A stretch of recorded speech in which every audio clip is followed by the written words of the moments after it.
Kimichou! Et oui, je débarque un samedi sur YouTube de manière totalement impromptue, mais c'est pour vous annoncer un petit quelque chose qui, je l'espère, vous fera plaisir. Je ne sais pas si vous êtes au courant, mais je possède un Discord et systématiquement le lien de celui-ci est en barre d'informations, donc juste en dessous. Dans ce Discord, on peut tchatcher, blablater, mais surtout, j'organise des lectures communes. Il y en a en moyenne une par mois et parfois moi-même je ne participe pas, ce sont des lectures communes que vous décidez de faire entre vous et c'est très bien ainsi. Pour ce mois de mai, j'ai décidé de faire les choses autrement, c'est-à-dire que je ne vous ai pas proposé de sondage sur le Discord, mais c'est bien moi qui va choisir le livre à lire pour cette fin de mois. La plupart du temps, je reçois des messages me demandant si je peux réaliser des lectures communes autour de romans disponibles sur l'application Nextory. Alors bien sûr, vous n'êtes pas obligé d'avoir l'application pour participer ou pour lire le roman que je vais vous montrer, mais sachez que si je vous parle de l'application, c'est simplement pour vous dire que si vous souhaitez lire ce roman mais que vous ne le possédez pas et que vous n'avez pas forcément envie de mettre de l'argent dedans tout de suite, qu'on se le dise, c'est une saga très longue, donc si vous voulez voir un petit peu si l'univers peut vous plaire, etc.,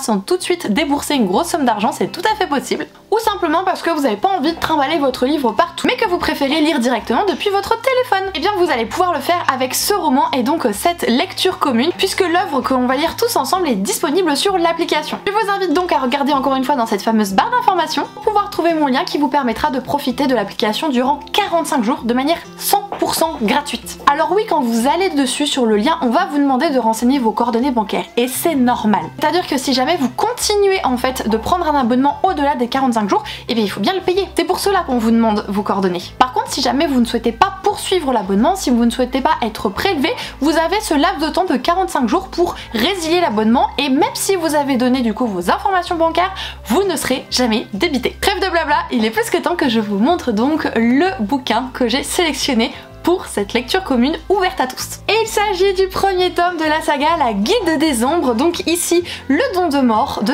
Anatrice aux éditions Plume Blanche. D'ailleurs pour ceux d'entre vous qui souhaitent l'avoir en physique et qui ont un petit budget, il est également disponible à la maison d'édition Pocket et donc dans sa version poche. Le découpage est assez spécifique dans cette saga, je vous explique. Il y a en réalité 3 tomes dits classiques, sauf que chacun d'eux est scindé justement en 2 parties. On a donc ici le tome 1 partie 1, ensuite le tome 1 partie 2, le tome 2 partie 1, le tome 2 partie 2, et je vais pas vous faire pour le tome 3, je pense que vous avez compris. Vous vous demandez sans doute si cette lecture peut vous plaire et surtout de quoi elle parle, et bien je vais vous répondre. La Guilde des Ombres, c'est en fait un ensemble d'assassins qui règnent sur la ville et ce depuis 5 siècles aux côtés de la mort. Afin d'accomplir leur œuvre, ces assassins elfides vont utiliser aussi bien leurs talents que leurs dons surnaturels. Et pour la toute première fois de l'histoire de la Guilde des Ombres, une enfant humaine est probablement destinée à devenir une ombre. Attention, si elle échoue, c'est la mort qui l'accueillera. Petite particularité pour cette demoiselle, il faut savoir qu'elle a un don totalement inné et tellement adapté à la vie dans la Guilde des Ombres, c'est que dès qu'elle touche quelqu'un, elle peut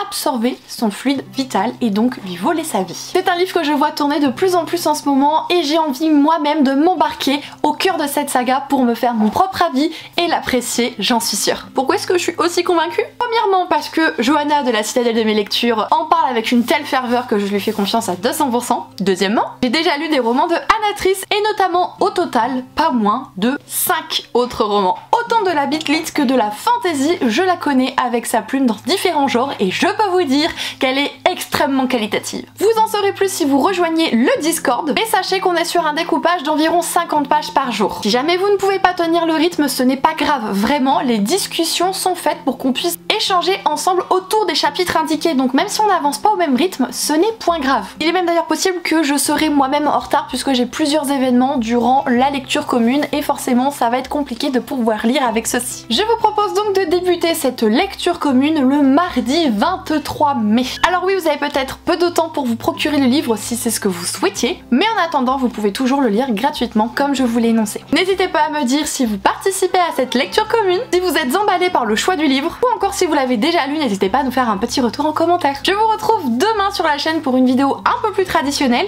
bien que demain on est sur un gros concours de la muerte, donc ça change quand même un petit peu et j'espère sincèrement que vous serez au rendez-vous. Je vous fais des gros bisous les Kimichou et comme vous l'avez compris, on se dit à demain. Ciao!